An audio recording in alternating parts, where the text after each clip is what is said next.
Assalamu alaikum dear students. I hope you all are fine.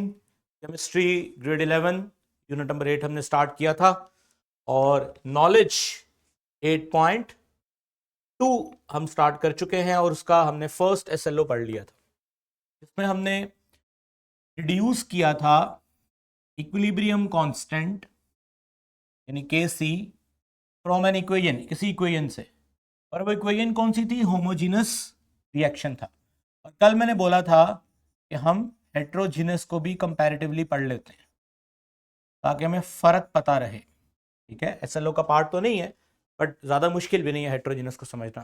तो पहले हम इस एसएलओ को हेट्रोजीनस के लिए देखेंगे और फिर हमारा अगला एसएलओ ये होगा। आज हम क्या करेंगे? इक्विलिब्रियम एक्सप्रेशंस यानी के सी लिखेंगे in terms of partial pressure, number of moles and mole fraction. ठीक है, in terms of partial pressure, number of moles and mole fraction. तो शुरू करते हैं lecture. We all know that about law of mass action, ये सारा हमने कल देखा था, और कैसे कैसी ड्राइव होता है किसी भी इक्वेशन के लिए। कल हमने जो इक्वेशंस देखी थी खास तौर पे वो सारी की सारी होमोजीनस थी। यानी होमोजीनस क्या होता है, अगर आप थोड़ा सा बता सकें? शाबाश। होमोजीनस रिएक्शंस ऐसे रिएक्शंस होते हैं जिनमें reactant and product same phase में होते हैं, मतलब सारे के सारे गैस होंगे या सारे के सारे एक्वस फॉर्म में होंगे, इन्हें लिक्विड फॉर्म में होंगे या पानी में रिएक्शन हो रहा होगा इनका। ठीक है, तो वो होमोजीनस है। ठीक है? जैसे यहां देखो, गैस गैस गैस, होमोजीनस। ठीक है, यहां मेंशन करना चाहिए ये भी गैस है, ये भी गैस है, ये भी गैस है। इसी तरह नेक्स्ट एग्जांपल हमने देखी थी, इसमें देखा था अपने ये गैस गैस। ठीक है, और कल मैंने इसकी करेक्शन करवा दी थी, यहां पर भी गैस ही मेंशन करना है आपने। ठीक है स्टूडेंट्स, नेक्स्ट हेट्रोजीनस क्या होता है? हेट्रोजीनस इक्विलिब्रियम क्या होता है? हेट्रोजीनस इक्विलिब्रियम ऐसा इक्विलिब्रियम होता है जिसके अंदर मसलन कैल्शियम कार्बोनेट, अगर हम इसको हीट करेंगे तो हीट करने पे ये डिकम्पोज होगा कैल्शियम ऑक्साइड के अंदर, और साथ में गैस को रिलीज करेगा, कार्बन डाइऑक्साइड गैस को रिलीज करेगा। इस तरह का एरो लगाना ये अच्छा होता है, इससे पता चलता है कि इस तरह का एरो लगाने का मतलब है कि ये एक अलग फेज में है, मतलब ये सॉलिड है, ये सॉलिड है और ये गैस फेज में है। मतलब रिएक्टेंट और प्रोडक्ट की जो फेज है वो सेम नहीं है, उसमें से कुछ सॉलिड है और कुछ गैस है। इस तरह से अगर किसी रिएक्शन में इक्विलिब्रियम आता है, याद रखिएगा स्टूडेंट्स, इस तरह के अगर किसी रिएक्शन में इक्विलिब्रियम आता है तो हम उसको बोलते हैं हेट्रोजीनस इक्विलिब्रियम। ठीक है, होमोजेनस तो कल हमने देख लिया था, आज हम क्या देख रहे हैं? Heterogeneous equilibrium. और हेट्रोजेनस इक्विलिब्रियम में याद रखना है सॉलिड पार्टिसिपेट नहीं करते, सिर्फ कौन पार्टिसिपेट करते हैं? गैस मॉलिक्यूल पार्टिसिपेट करते हैं। क्यों? क्योंकि हेट्रोजीनस इक्विलिब्रियम तो पता है, जिसमें जो रिएक्टेंट और या प्रोडक्ट के मॉलिक्यूल्स हैं वो फॉरवर्ड भी जाएंगे और रिवर्स भी आएंगे, मूव करते रहेंगे। ठीक है, और आप मुझे बताओ इनमें से कौन इस काबिल है जो रिएक्शन जब इक्विलिब्रियम पे आ जाए और वो मूव करता रहे? तो ऑब्वियसली गैस मॉलिक्यूल्स मूव कर सकते हैं, डायनामिक इन नेचर हो सकते हैं, फॉरवर्ड भी जा सकते हैं, रिवर्स भी आ सकते हैं। बाकी सॉलिड में पार्टिकल अपनी जगह फिक्स होते हैं, सॉलिड में पार्टिकल अपनी जगह फिक्स होते हैं, तो सॉलिड जो है वो इक्विलिब्रियम के अंदर पार्टिसिपेट नहीं करेगा। सिर्फ गैशियस जो रिएक्टेंट और प्रोडक्ट होंगे वही इक्विलिब्रियम के अंदर पार्टिसिपेट करेंगे। ये पक्की बात है, हमेशा आपने याद रखनी है, लेकिन अप्लाई कहां करनी है? जहां इक्विलिब्रियम कौन सा होगा? हेट्रोजेनस। मसलन इसका केसी लिखते हैं बेटा, केसी हमेशा की तरह किसके बराबर होता है? Product over reactant. अब रिएक्टेंट साइड पे देखो तो सॉलिड है, तो मैं कुछ नहीं लिख सकता रिएक्टेंट साइड पे। प्रोडक्ट साइड पे सॉलिड को नहीं लिखूंगा, सिर्फ किसको मेंशन करूंगा? कार्बन डाइऑक्साइड को। तो सो केसी बराबर होगा active mass of carbon dioxide, ये इसका केसी है। इसी तरह नेक्स्ट स्लाइड पे मूव करते हैं स्टूडेंट्स।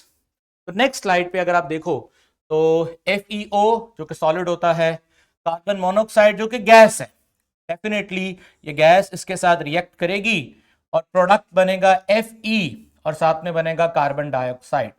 अब अगर कोई चीज डायनेमिकली मूव कर सकती है, फॉरवर्ड भी जा सकती है, रिवर्स भी आ सकती है, तो इसके अंदर वो गैस मॉलिक्यूल्स हैं। इक्विलिब्रियम के अंदर कौन पार्टिसिपेट करेगा? गैस मॉलिक्यूल पार्टिसिपेट करेंगे। अगेन केसी बराबर है प्रोडक्ट ओवर रिएक्टेंट, तो प्रोडक्ट में भी मैंने किसको लिखा? प्रोडक्ट में मैंने गैसियस कंपोनेंट को लिखा जो कि कौन है? Carbon dioxide. और रिएक्टेंट में भी मैंने किसको लिखा? गैसियस कंपोनेंट को ही लिखा जो कि कौन है? Carbon monoxide.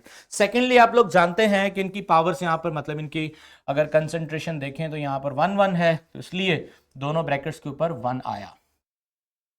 ओके स्टूडेंट्स, तो this is the value of Kc for heterogeneous equilibria.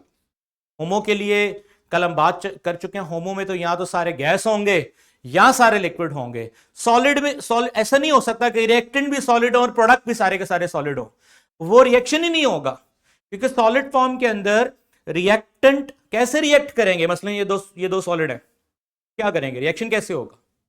नहीं होगा अनटिल अनलेस ये गैस में ना चेंज हो या लिक्विड में ना चेंज हो, फिर इनके मॉलिक्यूल्स कोलाइड कर सकते हैं। सॉलिड में तो पार्टिकल फिक्स होते हैं, कैसे ये कोलाइड करेंगे?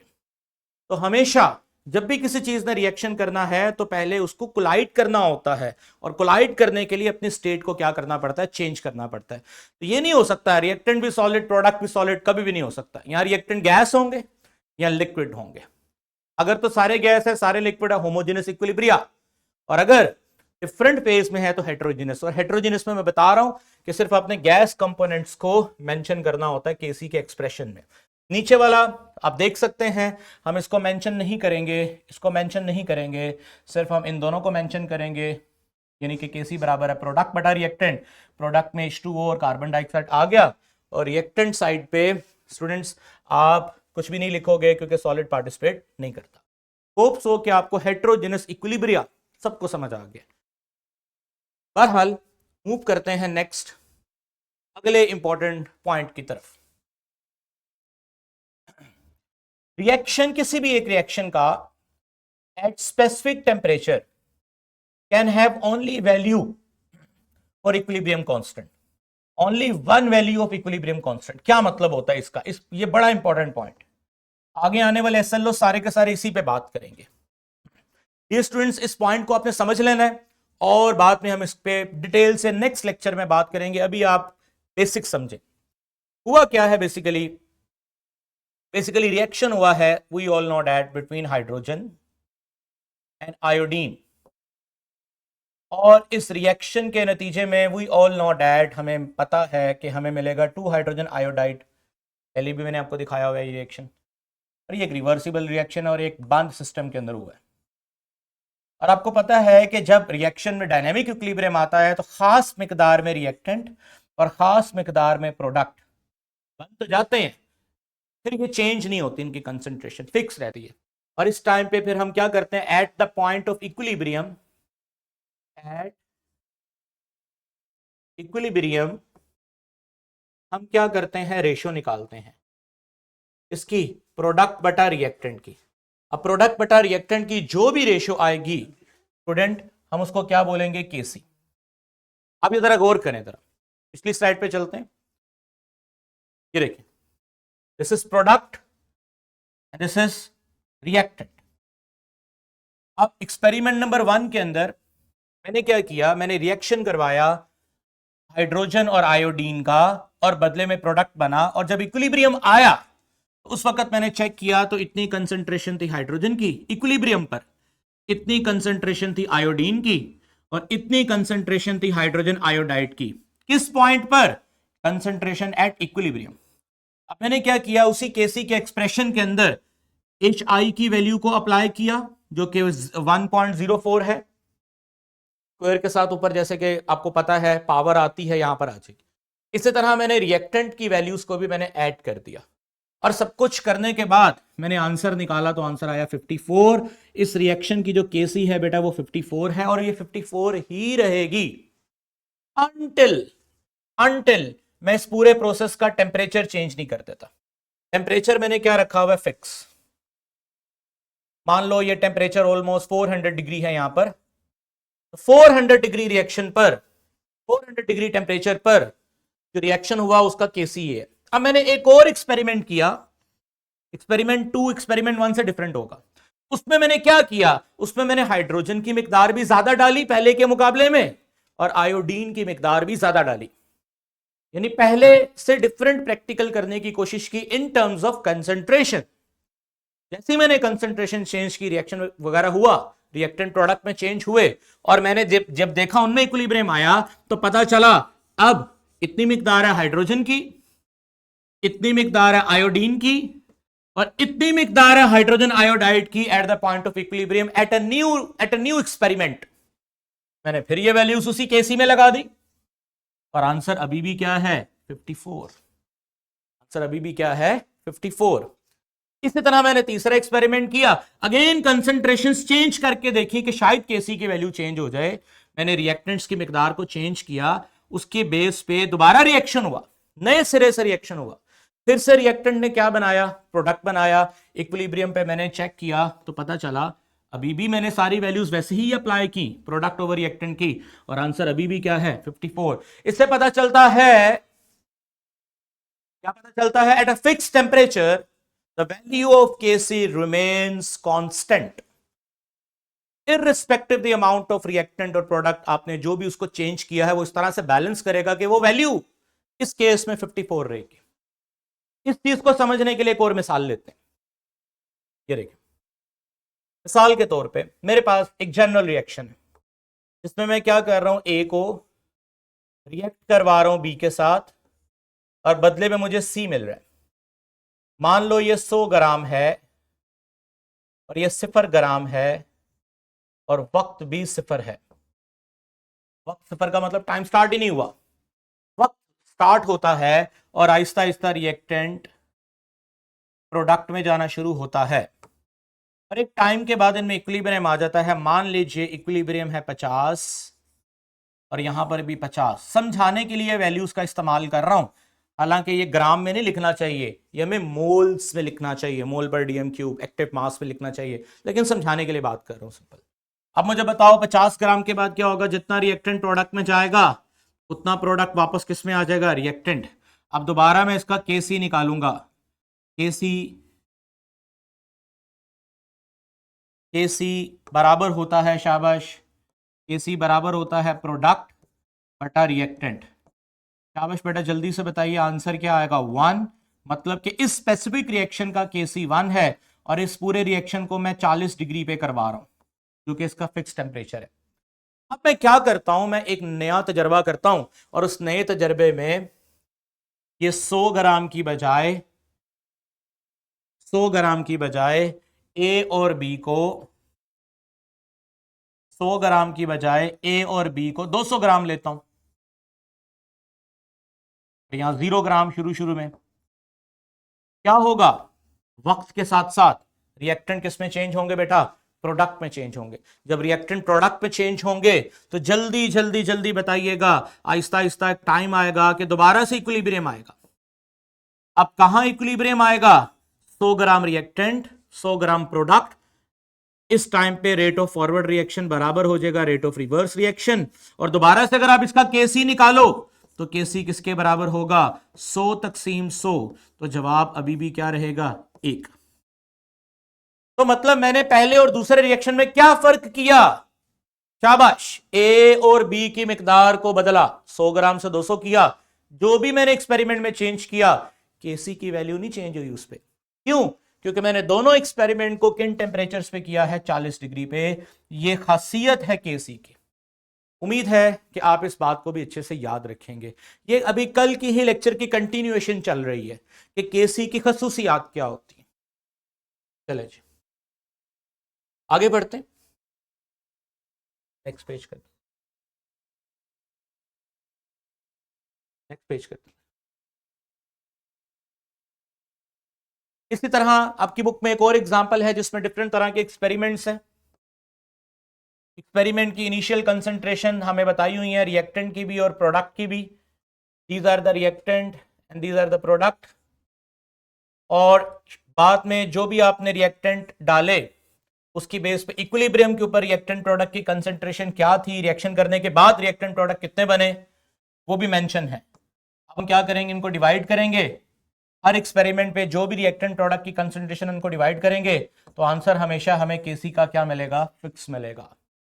ठीक है, अब यहां पर मैं समझ गया हूं, यहां पर केसी स्मॉल है, केसी स्मॉल का मतलब मैं समझ गया हूं कि ये जो रिएक्शन है इसमें केसी हमेशा किसके बराबर होता है, प्रोडक्ट बटा रिएक्टेंट। केसी स्मॉल है तो ये इस पर्टिकुलर रिएक्शन में प्रोडक्ट कम होंगे। और पिछला जो मैंने आपके साथ रिएक्शन डिस्कस किया हाइड्रोजन आयोडाइड वाला, उसका केसी स्मॉल नहीं था, उसका केसी 54 लार्ज था। इसका मतलब इसका केसी जो है वो लार्ज है, और केसी लार्ज होने का मतलब क्या है बेटा, इस केस में प्रोडक्ट भी क्या होंगे, ज्यादा होंगे। ठीक है, तो ये कंसेप्चुअली चीज मैंने आपको क्लियर कर दी है। अब हम मूव करते हैं आगे, नेक्स्ट। जी students, equilibrium constant expression in terms of partial pressure. ऐसा लो याद है, इक्विलिब्रियम को आपने पार्शियल प्रेशर के टर्म में भी बताना है। कभी कभार बेटा ऐसा होता है, बल्कि ज्यादातर ऐसा होता है कि जब रिएक्टेंट गैस फॉर्म में होते हैं, रिएक्टेंट गैस फॉर्म में होते हैं, तो उनकी कंसंट्रेशन को मोल पर डीएम क्यूब में लिखने की बजाय प्रेशर में बता दिया जाता है कि इस रिएक्टेंट का इतना प्रेशर है, इस रिएक्टेंट का इतना प्रेशर है। ऑब्वियसली प्रेशर ज्यादा होने का मतलब क्या है, कंसंट्रेशन ज्यादा। प्रेशर और कंसंट्रेशन में क्या रिलेशन है बेटा, डायरेक्ट रिलेशन है। ठीक है, मसलन इस रिएक्शन में L एक रिएक्टेंट है, M एक रिएक्टेंट है, Y एक रिएक्टेंट है, Z एक रिएक्टेंट है। स्मॉल l यहां बताता है number of moles, small m बताता है number of moles, small y बताता है number of moles, small z बताता है नंबर ऑफ मोल। अगर मैं इसको केसी के टर्म्स में लिखूंगा तो बताइए बेटा क्या लिखूंगा केसी के टर्म्स में, शाबाश, केसी बराबर होगा प्रोडक्ट, प्रोडक्ट में कौन आएगा, शाबाश, प्रोडक्ट में आएगा y ब्रैकेट की पावर y ब्रैकेट z की पावर z ओवर रिएक्टेंट में कौन आएगा, l की पावर l, और m में क्या आएगा, m की पावर m।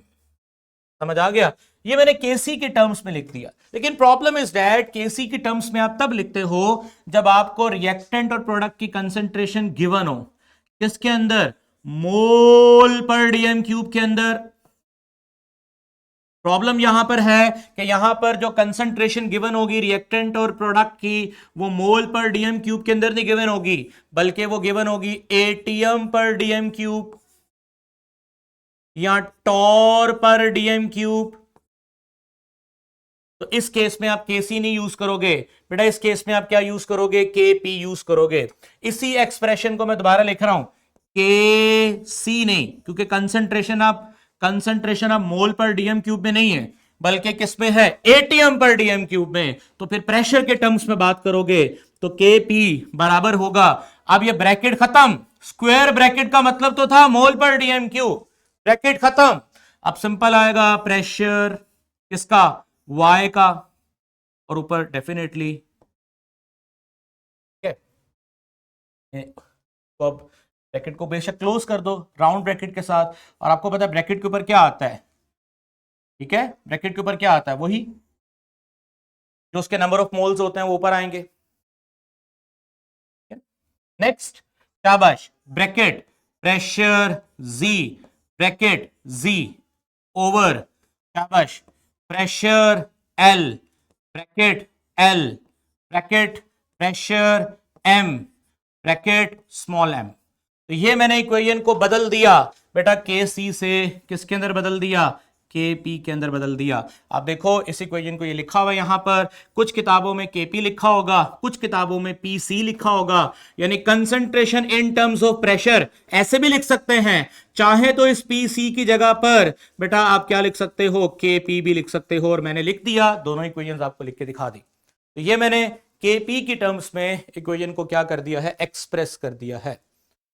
आगे मूव करते हैं जी स्टूडेंट्स। अब फर्दर